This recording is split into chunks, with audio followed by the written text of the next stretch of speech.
अखंड सौभाग्य का पर्व है हरताली का तीज। माँ पार्वती और महादेव पूरी करे हर मनोकामना। मनचाहा वर दे, पति को दे लंबी उम्र, सुख सौभाग्य और संतान दे, हर ले सारे दुख और कलेश। आप सभी को हरताली का तीज की बहुत बहुत शुभकामनाएं।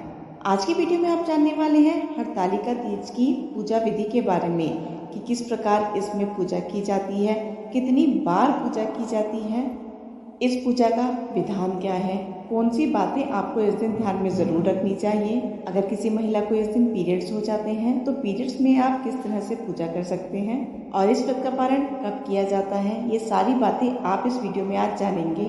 हरतालिका तीज का व्रत हर साल भाद्रपद मास के शुक्ल पक्ष की तृतीया तिथि को मनाया जाता है।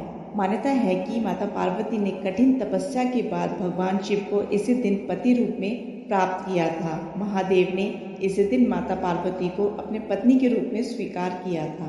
सुहागिन महिलाओं के बीच यह व्रत बहुत ही खास होता है। एक तो इस व्रत को कठिन नियमों के बीच रखा जाता है। यह व्रत निर्जला रखा जाता है। जिस तरह छठ की पूजा होती है नहाए खाए के साथ, उसी तरह यह व्रत भी प्रारंभ होता है। एक दिन पहले आपको शुद्ध सात्विक भोजन करना होता है और अगले दिन आपको 24 घंटे के लिए निर्जला रहना होता है। हालांकि कुछ विशेष परिस्थितियों में आप इस व्रत को जल और फल के साथ भी रख सकते हैं, जैसे कि कई बार कोई प्रेग्नेंट लेडी होती है या फिर किसी का स्वास्थ्य ठीक नहीं है, तो ऐसी किसी विशेष परिस्थिति में आप इस व्रत को जल और फल के साथ भी रख सकते हैं। जिस तरह का व्रत आपको रखना होता है उसका संकल्प आपको सुबह के समय लेना बहुत ज़रूरी होता है। फिर उसी प्रकार आप पूरा दिन उस व्रत के नियमों का पालन कीजिए। हरतालिका तीज का जो व्रत होता है वो सबसे कठिन व्रतों में से एक माना जाता है और यह करवा चौथ के व्रत से भी ज़्यादा कठिन होता है। करवा चौथ के व्रत में आप सुबह से शाम तक निर्जला रहकर रात को चंद्र देवता की पूजा कर जल ग्रहण कर सकते हैं, लेकिन इस व्रत में सुबह के सूर्योदय से लेकर अगले दिन के सूर्योदय तक जल ग्रहण नहीं किया जाता है। इस व्रत में कुछ नियम ऐसे होते हैं जिनका पालन हर सुहागिन स्त्री को जरूर करना चाहिए, खासकर कि वो स्त्रियां जो पहली बार इस व्रत को रखने जा रही हैं। सबसे पहला नियम तो ये है कि इस व्रत को सुहागिन महिलाएं या फिर कुंवारी कन्याएं ही रख सकती हैं। अगर एक बार आपने इस व्रत को प्रारंभ कर लिया तो जीवन भर आपको इस व्रत को रखना ही होता है। अगर किसी कारण से महिलाएं इस व्रत के दिन ज़्यादा बीमार हों या फिर प्रेगनेंसी के कारण आप उस साल व्रत ना रख पा रही हों, छोटा बच्चा हो जो आपका दूध पीता हो ऐसी कंडीशन में, या फिर आपको पीरियड्स हो गए हों और उसका पहला दिन हो और आप व्रत नहीं कर पाते हैं, तो इस समय आपको क्या करना है कि आपके घर की कोई दूसरी सुहागिन महिला आपके बदले में यह व्रत रख सकती है। और अगर कोई महिला ना रख पाए तो आपके पति भी इस दिन आपके बदले में यह व्रत रख सकते हैं। उन्हें भी उन सब नियमों का पालन करना होता है जो कि एक सुहागिन महिला को करना चाहिए। ऐसे में आपने जो जीवन भर इस व्रत को रखने का संकल्प लिया है वह भी नहीं टूटता और आपको इस व्रत का पुण्य फल भी प्राप्त हो जाता है। इस दिन महिलाएं, खासकर वह महिलाएं जिन्होंने व्रत रखा है, उन्हें किसी की निंदा नहीं करनी चाहिए, किसी की भी बुराई नहीं करनी चाहिए, किसी को भी अपशब्द नहीं कहना चाहिए और इस दिन अपने मन को अपने वश में रखना चाहिए। किसी भी तरह का दुर्विचार अपने मन में नहीं लाना चाहिए। व्रत रखने वाली महिलाओं को खासकर अपने पति के साथ आज के दिन बहुत प्रेम पूर्वक पेश आना चाहिए।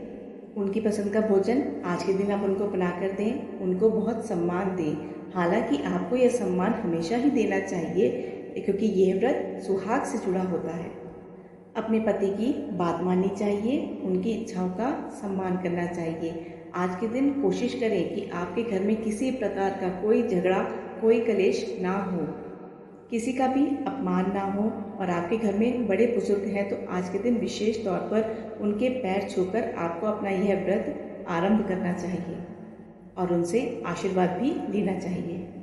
व्रत के दिन घर में कोई लड़ाई झगड़ा हो जाए या कोई रोने लगे या फिर उदास हो जाए तो ऐसा कहा जाता है कि हरतालिका तीज का व्रत यह है अधूरा माना जाता है।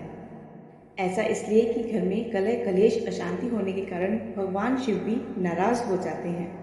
भगवान शिव को सौम्यता और शांति का प्रतीक माना जाता है और देवी पार्वती को दया और ममता का प्रतीक माना जाता है। अगर आपके परिवार में कोई बुजुर्ग सुहागिन महिला हो तो उनका आशीर्वाद आप आज के दिन ज़रूर प्राप्त करें। आज के दिन कई जगह पर ऐसा भी होता है कि सासू माँ अपनी बहुओं को सुहाग की सामग्री देती हैं या फिर उनके पसंद की चीज़ें उन्हें दिलाती हैं।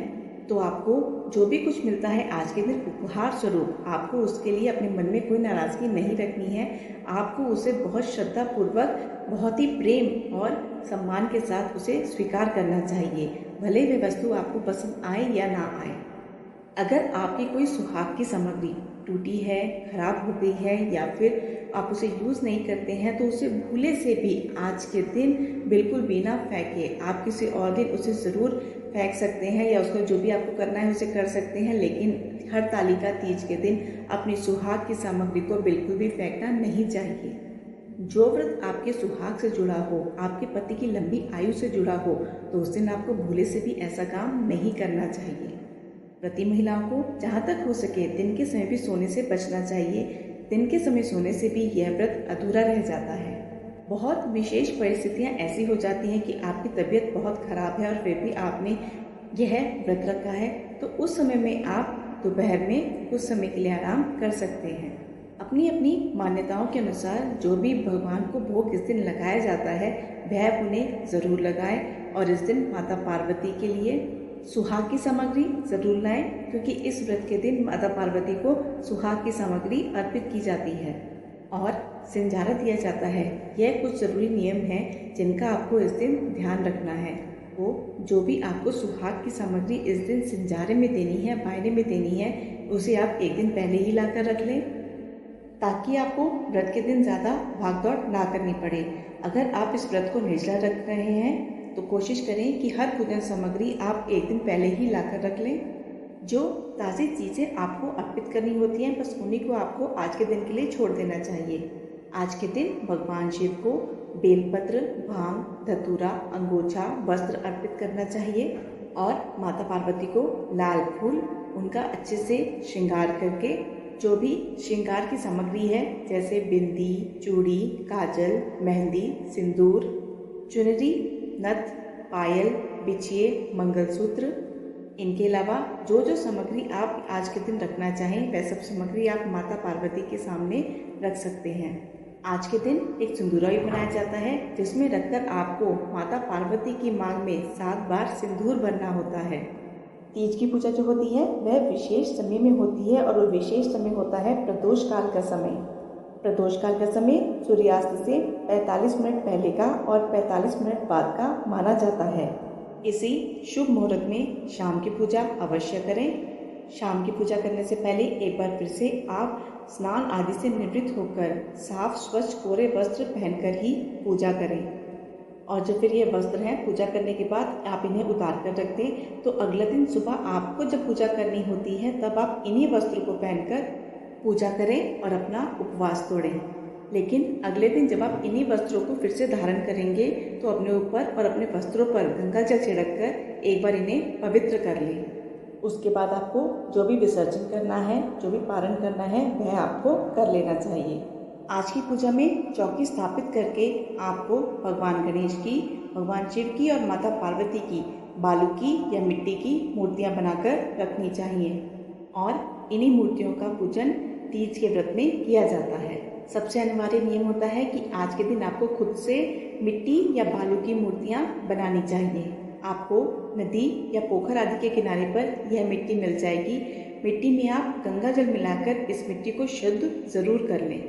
हालांकि आपको शुद्धता का ध्यान खुद भी रखना चाहिए। अगले दिन मूर्तियों का विसर्जन है वह सुबह सूर्योदय से पहले किया जाता है और व्रत भी सुबह सूर्योदय से पहले ही खोल लिया जाता है। ये थी आज की वीडियो। अगर ये जानकारी आपको पसंद आई हो तो वीडियो को लाइक शेयर करके चैनल को सब्सक्राइब ज़रूर कीजिएगा।